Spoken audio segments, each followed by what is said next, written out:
everyone. Sorry for not posting in a few months. I want to get back into posting regularly.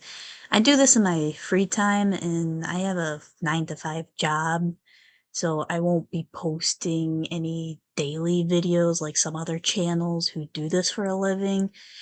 But talking about history is a passion of mine and I don't get to do that at my regular job, so I thought I'd do it here.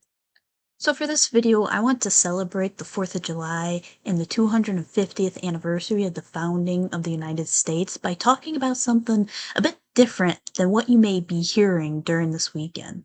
I want to dive into the weaponry used during the Revolutionary War all those years ago. So let's get into it. Smoothbore muskets was the workhorse of the war. The musket was standard for both sides of the war, either Patriots, Continental, British, or Haitian soldiers.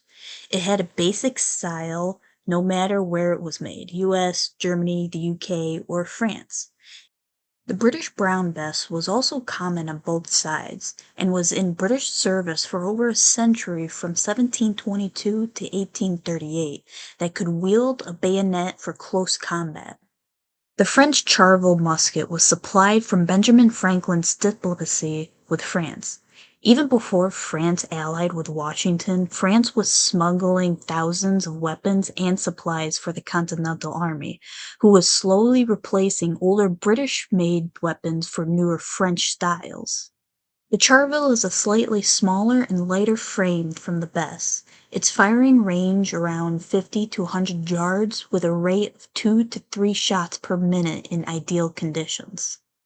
The ammunition was preloaded in paper carts and stored in ammunition box a soldier would carry on himself during a battle.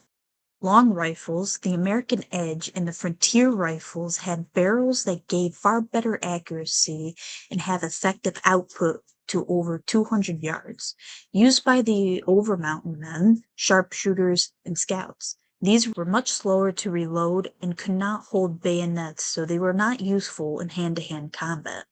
The company Morgan's rifle was led by Daniel Morgan, who was one of 10 commanders of riflemen companies formed during the war and helped shape the battles.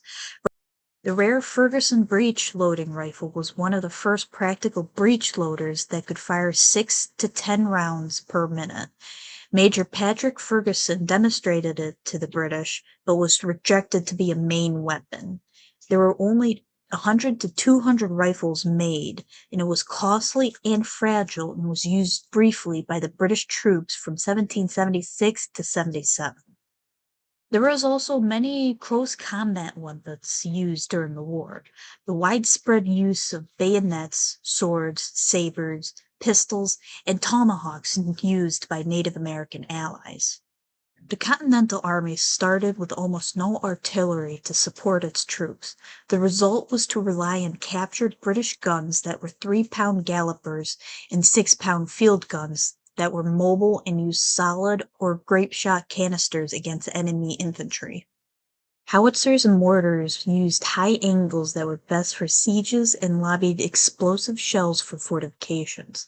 Siege cannons were much larger artillery for attacking defending walls in cities. These cannons became critical to the Continental Army to soften enemy lines while supporting its infantry. One notable man who rose to fame was Henry Knox, a Boston bookseller who became a self-taught military engineer and artillery colonel during the war.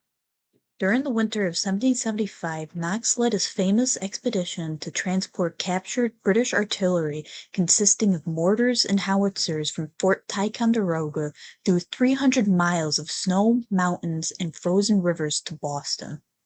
Knox used oxen, sleds, and the sheer willpower of his men to transport over 60 tons of cannons to the Continental Army encampments outside of Boston that fortified Dorchester Heights that forced the British to evacuate the city later in March of 1776. Henry Knox would later found America's first artillery school in Bedminster, New Jersey in 1778.